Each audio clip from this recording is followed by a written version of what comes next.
ভারী বৃষ্টিতে ভাসছে দক্ষিণবঙ্গ। কলকাতা সহ বিভিন্ন অংশে একটানা বৃষ্টির জেরে ব্যাহত জনজীবন। ইতিমধ্যে শহর এবং শহরতলির বিভিন্ন অংশে জল জমতে শুরু করেছে। উত্তর কলকাতার পাতিপুকুর রেলওয়ে আন্ডারপাসে রাতভর বৃষ্টিতে জল জমে বন্ধ কলকাতামুখী রাস্তা। ফলে কলকাতা থেকে যে রাস্তাগুলি উত্তর 24 পরগনা লেকটাউন অঞ্চলের দিকে যাচ্ছে, সেখান থেকেই শনিবার চলছে দুদিকের যানবাহন। লেকটাউন ভিআইপি রোডও জলমগ্ন। সেক্টর 5 এর কলেজ মোড়, উইপ্রো মোড়েও জল জমেছে। রাত থেকে মুষলধারে বৃষ্টিতে জলমগ্ন সল্টলেকের বিভিন্ন এলাকা। জল জমেছে এফডি ব্লক, করুণাময়ী বাস স্ট্যান্ড চত্বরেও। সেক্টর 5এও জল জমেছে। ইলেকট্রনিক্স কমপ্লেক্স থানার পাশেই জল জমে রয়েছে। তবে সকাল থেকেই সেখানে পরিস্থিতি স্বাভাবিক করার চেষ্টা চলছে।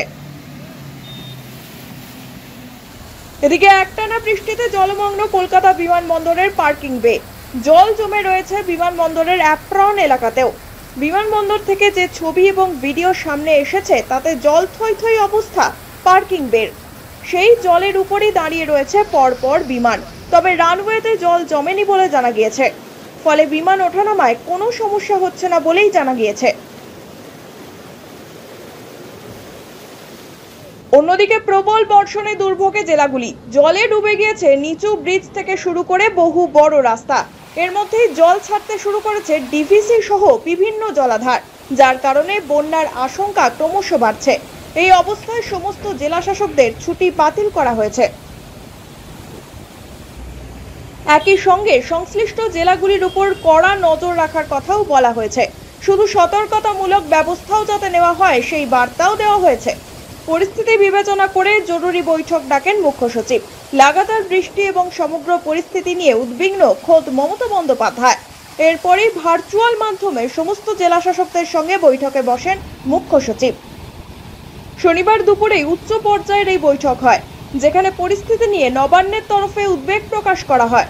গোটা পরিস্থিতির উপর নজর রাখার কথা বলা হয়েছে। শুধু তাই নয়, জেলা স্তরে এবং মহকুমা স্তরে কন্ট্রোল রুম যাতে খোলা হয় সেই নির্দেশও এদিন জেলা শাসকদের দেওয়া হয়েছে। পাশাপাশি বিপর্যয় মোকাবিলা বাহিনীকেও তৈরি থাকতে বলা হয়েছে।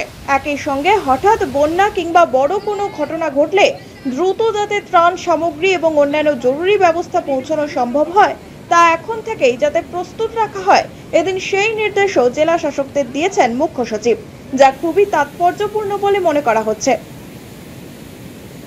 গাঙ্গেয় পশ্চিমবঙ্গ ও সংলগ্ন ঝাড়খণ্ডের ওপরে যে নিম্নচাপ ছিল তা আরও ঘনীভূত হয়েছে এবং গভীর নিম্নচাপে পরিণত হয়ে উত্তর ঝাড়খণ্ডের উপরে অবস্থান করছে।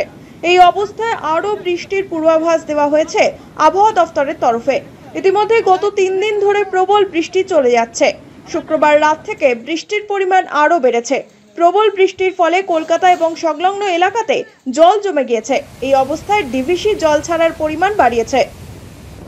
শনিবার সকাল থেকে প্রায় 48,000 কিউসেক হারে জল ছাড়া হয়েছে দুর্গাপুর জলাধার থেকেও। ফলে বাংলার বিভিন্ন অংশে বন্যা পরিস্থিতি দেখা দিতে পারে বলে আশঙ্কা করা হচ্ছে।